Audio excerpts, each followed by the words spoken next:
Słuchajcie, kochani, witam Was serdecznie w ten piękny, świąteczny dzień. Słuchajcie, ja jestem oczywiście po zakupach, jestem oczywiście też w czasie świąt, nawet nie jestem w Niemczech, tylko jestem w Polsce, jesteśmy w Polsce. I moi drodzy, obejrzyjcie teraz ten film i zapraszam Was na zestawienie po filmie. Zapraszam serdecznie. Cóż my tu za wazę mamy? Przyczepiona. Czy mi się uda zobaczyć? Bejruta, a jaka cena? Taka już trochę nowocześniejsza, jakbym powiedziała. 5 euro. Cena ok. Co tu mamy? A widzicie, popatrzcie. Dopiero co nagrywałam film, był taki talerz Gien z Francji i znowu pojawił się. Ładna ta filiżanka. Taka niby trochę świąteczna chyba, nie? Razem z talerzykiem, ale talerzyk to chyba... Talerzyk to dołożyli o tak. Ale to nie pasuje. Razem w ogóle. Tutaj mamy taki Zeltmann-Weiden. Taki wazonik. Co tu jeszcze jest? Tu mamy taki zestaw świąteczny, ale... Wiecie co, to takie... Wydaje mi się, że to taki jakiś, nie wiem, sklep jakiś tani. Dajcie znać, co wy myślicie. Wygląda na tanioszkę. Tu już jest poprzecierane na tych boczkach. Mi się wydaje, że to jakaś tanioszka. Euro sztuka. A tu na dole mamy takie coś, co ma wyglądać trochę jak Versace. Ale na pewno nim nie jest.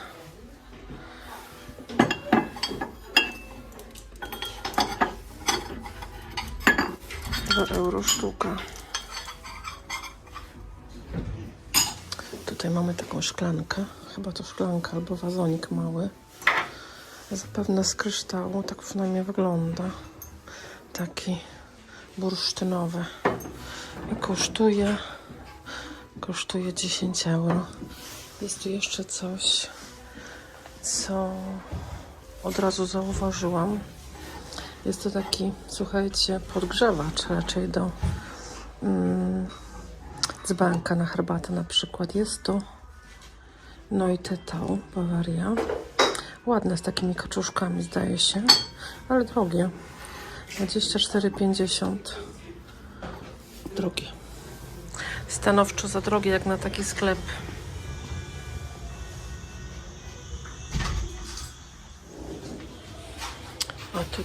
Tutaj coś mamy ładnego. 2,50.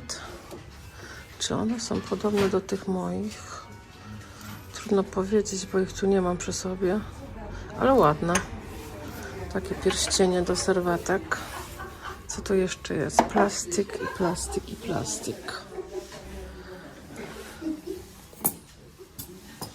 Ale tu u góry mamy ładny dzbanek, o taki. Bardzo ładny. 4,50 sztuka.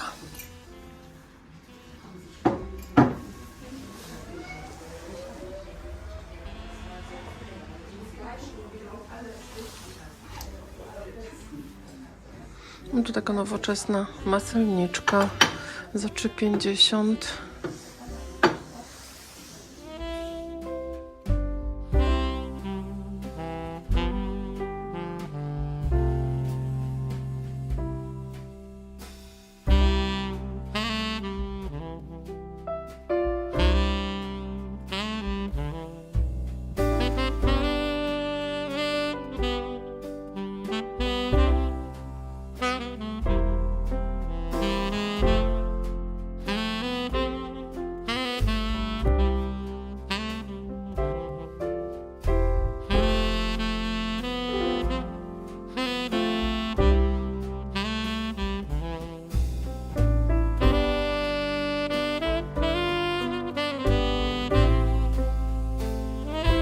Zobaczcie, jaka tutaj jest duża owocarka, można by to nazwać. Ogromna.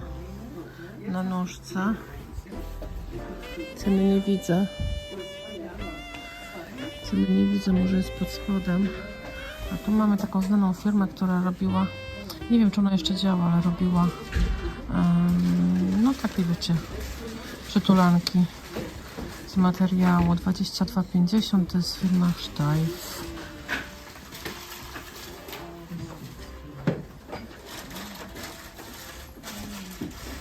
A tu jakieś monety, może srebrne. Olimpiada Kijów, albo nie Kijów, Kiel 1972, 98 euro. A widzicie, tutaj jest certyfikat. Czyste srebro.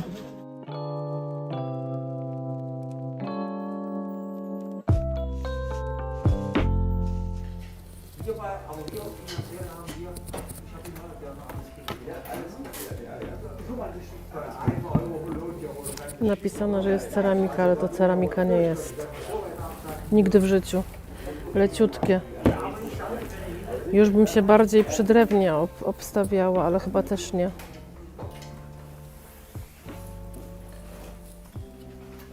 Trzeba troszeczkę gdzieś niestety podrapać, żeby się dowiedzieć, co to jest. Czego ja nie zamierzam robić, ale ładne. 100 euro obydwa kosztują. Ale to na pewno nie jest ceramika, jak jest napisane. Tu mamy takie piękne podstawki pod garnki, na przykład gorące. Taka i taka. Ta jest po 4 euro, ta jest po 6. I tu mamy właśnie karawkę, która została gdzieś coś źle potraktowana, widzicie? Ten dół. Może została wlana gorąca woda, albo coś w tym sensie.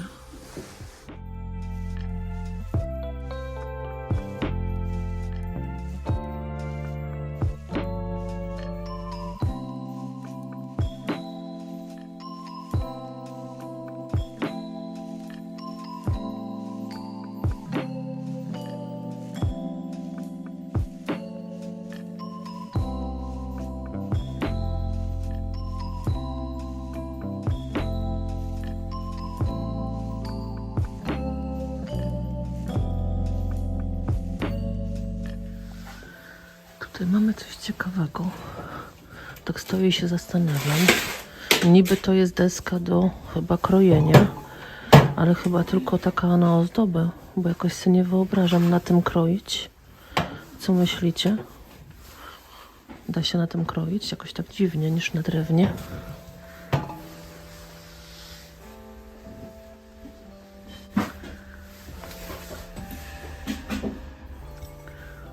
Co to jest? Gerold Tetau, 2 euro sztuka. Takie do kakao podejrzewam. Tutaj mamy taki ciekawy Delft. Już taki widziałam gdzieś na Flohmarkcie.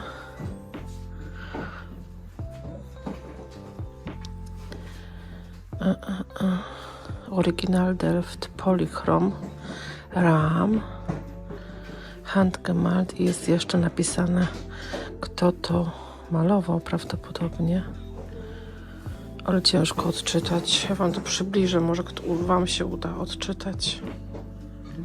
4 euro. A te tutaj, ten jest bez sygnatury za 4, a ten tutaj to jest Berner Oberland za 5. Taki folklorystyczny można nazwać. Tu jeszcze mamy takie Fürstenberg za 6. Bardzo tu ceny zdrożały, tak mam wrażenie.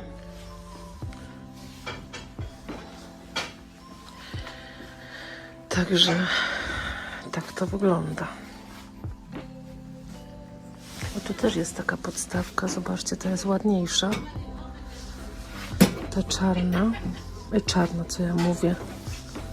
Z takim winogronem u góry, nie? Za 3 euro. Chodziło mi o 3 euro, a nie o czarne. Ładne.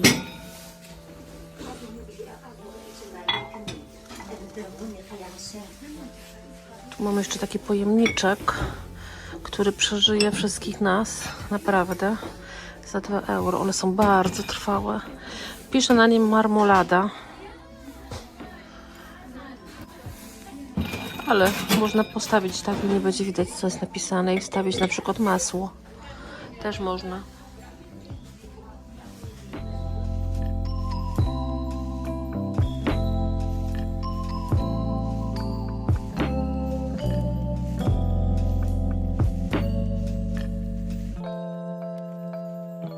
Tutaj mamy różne wazoniki, dzbanki, kufle,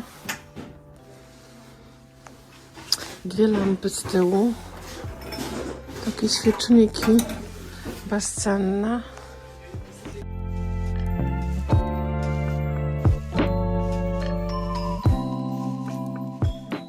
A tu jest fajny wazonik, niby wazonik, ale tak naprawdę to jest chyba na świeczkę, wiecie? Można do środka świeczkę wsadzić. Takiego tea lighta za 3 euro. Tu mamy taki mały wazonik za 2,50. A tu mamy obrazy. Chyba już dawno obrazów nie pokazywałam, ale czasem zaglądam i nie nagrywam, wiecie? I czasem po prostu uznaję, że to nie jest nic warte pokazania. I dlatego nie nagrywam. Co tu mamy?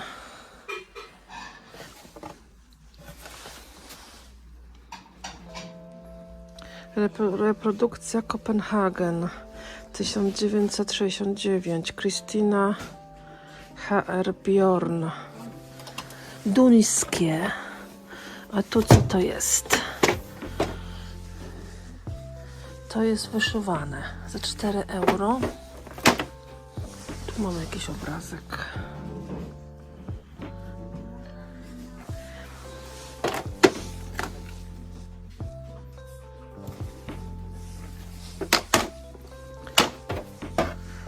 Tu mamy taki malowany.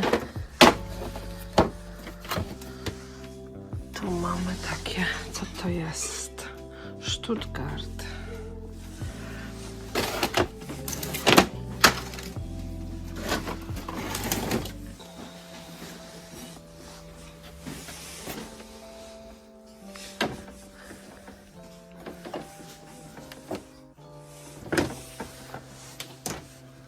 Nic tu nie ma ciekawego. Tutaj mamy coś nowego. Jest to Huchenreuter.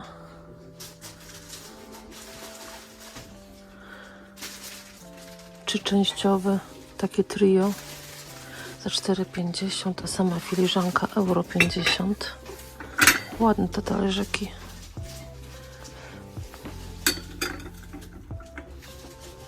Dzbanek 3,50. Tu mamy Rosenthal za 12.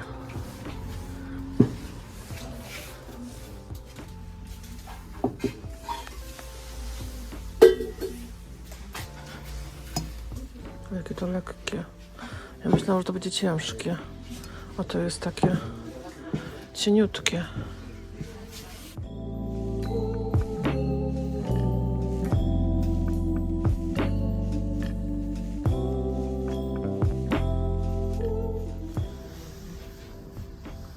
Tutaj mamy ładną lampkę, zobaczcie.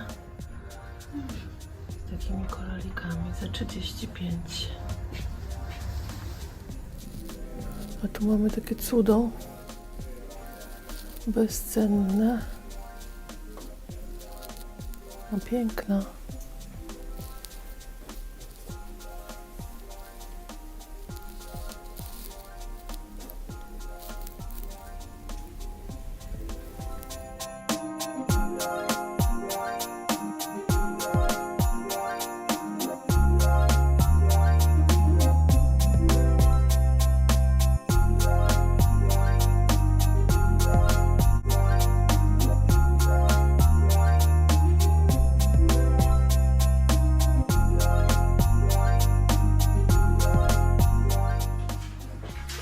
Wiecie, że ja wazę kocham ponad życie. Zobaczcie, jaka to jest piękna. Duża. Ładny kolor ma. Uszka też ma ładne. Cóż to jest? GR. Henley. Pewnie jakieś angielskie. Pierwszy raz widzę takie coś. Na pewno angielskie. Ale nie znam. Muszę to sprawdzić, tą markę. Kurczę, wzięłabym, ale nie mam gdzie postawić. Ona jest dość duża. Niestety. Ale tu mam jeszcze coś dostawione. Bo ja jestem następny dzień. 2 takie wazy. Huchenroy, ta jest po 10,50. Ta jest 13,50. Bardzo ładna. Bardzo ładna. I tu mam Villeroy Boch, już to widziałam. Taki, nie wiadomo co to jest. Co to jest? Jakiś podgrzewacz. Widzę, jest to Villeroy Boch, ale poszaleli z ceną kompletnie. 45 euro, serio. Jakbym miała to kupić za 45 euro, to wolałabym kupić nowe, bo za tyle się kupi nowe. Albo się ciut dopłaci, także szaleją z tymi cenami ostatnio. Co tu mamy? No, taki zestaw Huchenroyta. Można komuś na prezent dać, na przykład. Piękny zestaw.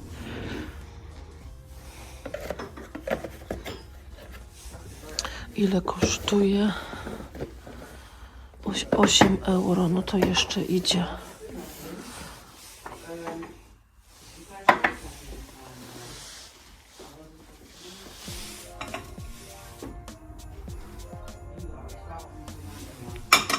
No tu mamy taki ładny dzbanek jeszcze. Też dostawiony. I to wszystko to jest od Fürstenberg. Ładne te filiżanki. Bardzo ładne. Już przeglądałam tutaj te obrusiki. Te są na przykład fajne. Pewnie były używane jako serwetki na talerz, bo jest ich dużo. Co tu jeszcze mamy? Taką serwetę. Ja już coś sobie wybrałam. Bo tutaj nie ma tak dzisiaj za dużo fajnych rzeczy. Tu są jeszcze takie serwetki. O, te też są fajne, ale są dość mocno poplamione. A ja sobie wybrałam o takie 2. Ta też jest poplamiona, ale może zejdzie to. I druga taka, chyba bardzo podobna.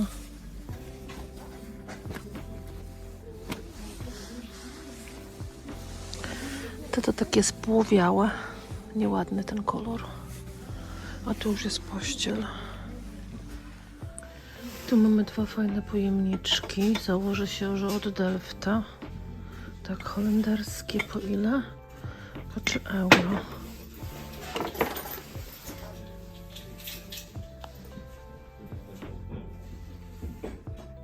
Też 3 euro. Tu na dole mamy taką piękną skrzynię. Na kluczyk. Ale nie ma ceny. Jeszcze.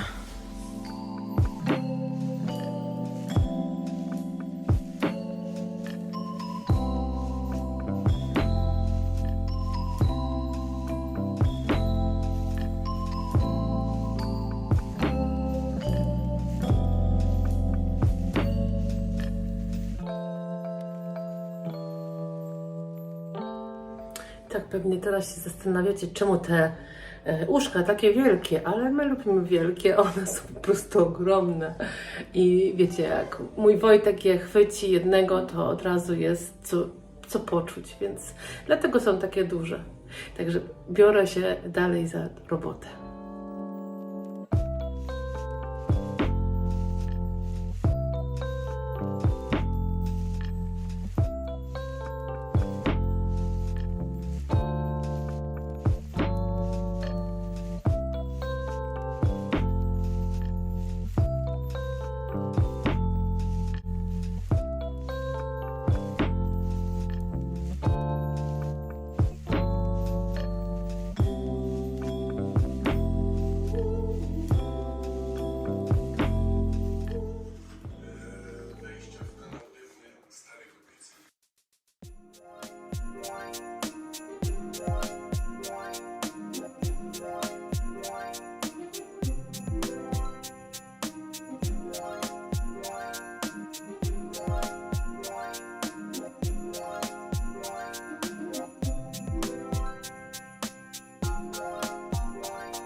Majeczku, zobacz, jakie piękne.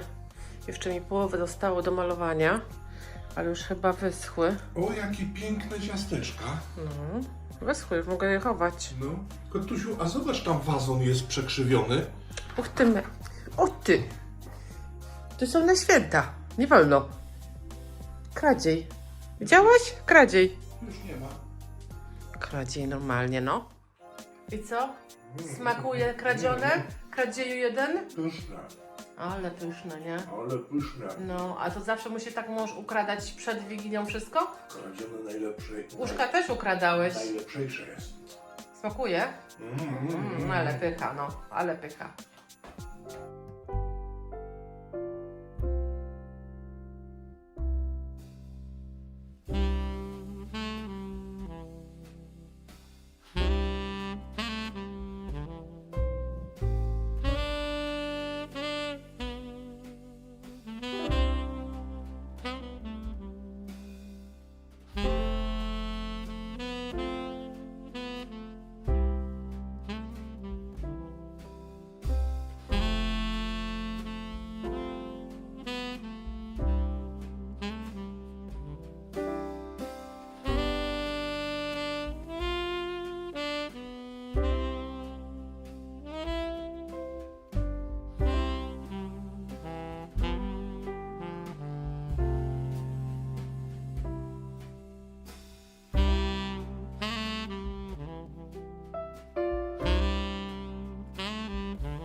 Tak i witajcie moi drodzy, kochani, ponownie. Słuchajcie, mamy dzisiaj bardzo świąteczny, wyjątkowy dzień, czyli Wigilię. Powiem szczerze, nie byłam świadoma tego, że będę miała tą sposobność nagrywać właśnie na taki dzień, bo akurat moje dni wypadają w środę i w niedzielę. I w środę wypada właśnie Wigilia, także fajnie, że to tak wyszło właśnie w ten sposób, że mogłam nagrywać na taki wyjątkowy dzień. Słuchajcie, co nagrałam? Widzieliście? Co kupiłam? Nie widzieliście, ale zaraz zobaczycie. Ja zdaję sobie z tego sprawę, że prawdopodobnie nie będziecie oglądać tego w Wigilii, tylko pewny dzień po, albo w jakiś inny dzień, który Wam pasuje, bo słuchajcie, w święta jest bardzo ważne, święta się spędza z bliskimi, przy stole wigilijnym, a niekoniecznie przy telewizorze. Ja sobie zdaję z tego sprawę. Można sobie gdzieś z boku puścić jakąś piękną kolędę i wtedy jest nastrój. A telewizor niekoniecznie musi wtedy lecieć, prawda? Myślę, że jak obejrzycie sobie to w jakiś inny dzień, bądź o jakiejś innej porze dnia, to nic się nie stanie i będzie dobrze. Słuchajcie, co kupiłam? Kupiłam najpierw dwie mniejsze rzeczy i kupiłam jeszcze jedną większą rzecz. Już Wam pokazuję. To Wam pokazywałam w sklepie, że wezmę chyba te dwie. Jedna jest, słuchajcie, troszkę poplamiona i muszę ją doprać, a druga nie jest poplamiona. Ja już mam podobne. Poluję, słuchajcie, na taką jakąś mniejszą, ale ta mniejsza jest dość ciężko dostać, więc rzadko bywają takie jeszcze cieńsze niż ta, bo ta jest dość gruba. Słuchajcie, 2 euro za obie i drugą rzeczą jest taka, w zasadzie niby jest to do marmolady, ale moi drodzy, niekoniecznie do marmolady to można używać. Można to używać też jako maselniczkę, tak jak mówiłam w filmie i wcześniej w filmie. Ja mam parę maselniczek w domu. No mamy na przykład taką z Villeroya Bocha. Mam jeszcze inną chyba z Huchenreuta. Także mam może ze 3. I żadna z tych, moi drodzy, żadna z tych nie przyjęła się jako maselniczka, chociaż próbowaliśmy. Pewnie dlatego, że są dość potężnych rozmiarów.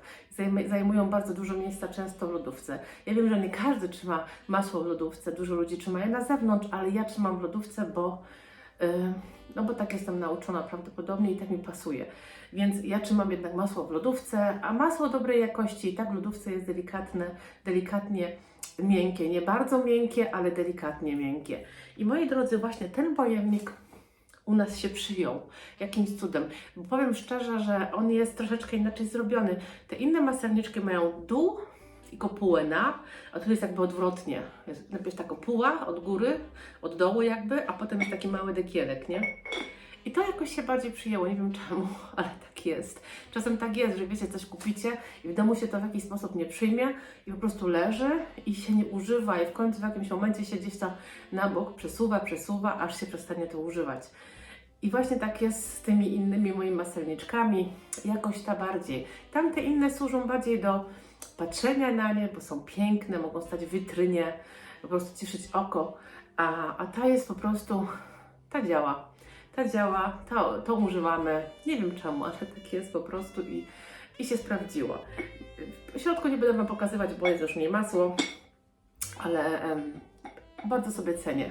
Bardzo sobie cenię, bo bardzo mi się przyda.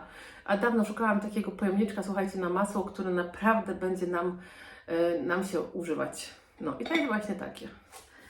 I moi drodzy, ostatnią rzeczą jest duża rzecz, ciężka rzecz i już Wam ją pokazuję. Kubek. Wcześniej go nie było, nie? A teraz jest, słuchajcie. Taki piękny kubek ostatnio dostałam w prezencie z pieskami. O, to jestem cała ja. Tonę piesków. O, pasuje z herbatką. Słuchajcie, co kupiłam jeszcze, już Wam pokazuję. Zresztą widać, za mną stoi. Trochę tu ciemnawo, chociaż mam wszystko zaświecone, co tylko się da. Moi drodzy, lampa. Już Wam pokazuję ją z bliska. O, taka ciężka lampa. Zresztą widzieliście ją w sklepie. No piękna jest. Piękna na 3 żarówki. Tu ma taki, widzicie, trochę jak sterczynka na dole. Na 3 żarówki, takie grube, takie, wiecie, szkło. Ono jest z tej strony gładkie, ale od środka jest takie jakby młotkowane, jakby takie lodowe, matowe. No cudowna jest ta lampa. Zobaczcie. Ja sobie ją tutaj oprę o blat, żeby mi nie ciążyła za bardzo, bo ona jest, słuchajcie, totalnie ciężka. To szkło jest po prostu... Zresztą kto miał kiedykolwiek większe lampy Murano w ręce, to wie, że one potrafią być bardzo ciężkie. Czekajcie, ja sobie ją położę. Oczywiście cała obudowa, wszystko jest z mosiądzu. Moi drodzy, to jest lampa prawdopodobnie projektu Karla Fagerlunda. Ja Wam napiszę tu na dole ekranu. Jest to projektant, który robił projekty dla huty szkła Orrefors w Szwecji i po prostu prawdopodobnie jest to lampa stamtąd, według moich takich poszukiwań. Zresztą rozkręciliśmy ją troszkę, żeby znaleźć sygnaturkę, bo te lampy często są sygnowane, czasami nie, ale czasami są. I niestety myśmy nic nie znaleźli, dlatego że odkręciliśmy tylko jedno szkiełko, potem było je bardzo ciężko z powrotem wsadzić, bo tam jest mało miejsca, trzeba bardzo ręką operować. Wojtek ma wielką łapę, więc tam w ogóle nie bardzo mógł cokolwiek robić, ale jest naprawdę ciężko potem to założyć i przykręcić te śrubki. One potem tak wyskakują, kurcze ciążą, nie idzie za bardzo tego, więc odpuściliśmy, ale według zdjęć, według wszystkiego tego, jak wygląda, jest to projektu Karla Fagerlunda. Przepiękna lampa, właśnie z takiego szkła lodowego, można tak to nazwać. Bardzo ciężkie szkło, takie jak Murano. Zresztą nawet chyba bardziej cięższe, bo niektóre płatki, te Murano, jak są w lampach, to są lżejsze, a to szkło jest przepięknie, źle mówię. Tu jest to szkło piekielnie ciężkie, nie? Więc, no ale jest piękna. Naprawdę jest piękna, taka, myślę, bursztynowa. Zobaczcie, taki tulipan trochę, nie? Na 3 żarówki.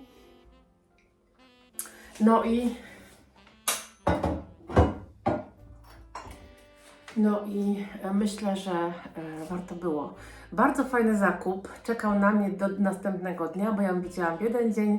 Nie zdecydowałam się, bo sobie myślę, a po co mi znowu lampa? Wiecie, jak mnie z lampami jest. Lampy mnie kochają, ja je też kocham. I często sobie myślę, po co mi kolejna lampa? Ale z lampami jest tak, że czasem jakaś lampa jednak się nie sprawdzi z jakiegoś powodu i nie może zostać w danym domu, w danym miejscu. i po prostu idzie dalej w drogę, ale po prostu pomyślałam sobie, muszę po nią wrócić. Wróciłam po nią, słuchajcie, następnego dnia i czekała na mnie, także fajnie. Także jest z nami, zobaczymy, gdzie ją powiesimy. Być może u nas w sypialni, być może u nas w domku w Polsce. Jeszcze nie wiemy, dopiero do nas przyszła, więc jeszcze możemy zdecydować, co z nią zrobimy. Słuchajcie, moi drodzy, ja myślę, że tam z tego łańcucha idzie coś ubrać i jeżeli będzie na przykład niższy sufit, to też można ją troszeczkę po prostu wyżej powiesić. Tak, moi drodzy. Także takie były moje zakupy, nie za wielkie, ale myślę, że lampa to jest ten sztos dzisiejszego odcinka. Słuchajcie, zawołam sobie jeszcze Wojtka, bo jeszcze chcemy Wam oczywiście coś powiedzieć. Tak, moi drodzy, chcieliśmy obydwoje Wam złożyć życzenia świąteczne, żeby ten czas był po prostu piękny, żeby spędziliście go z rodziną, z bliskimi. Oczywiście fajnego coś zjeść, trzeba też czasami, nie? Może spadnie śnieg i może zrobi się nam troszeczkę klimat świąteczny. Miejmy nadzieję, że tak będzie. Masz coś do dodania? Wszystkiego dobrego. Tak. Życzymy Wam obydwoje wszystkiego dobrego na te święta i oczywiście z okazji Wigilii, która jest dzisiaj. Spędźcie tą Wigilię po prostu wśród bliskich, w fajnym gronie. No i zjedzcie coś fajnego, dobrego, pysznego. Cieszcie się swoją obecnością. Tak. A my widzimy się, słuchajcie, w kolejnym odcinku, który będzie już za niedługo. I życzymy Wam oczywiście wszystkiego dobrego na te święta. Pa!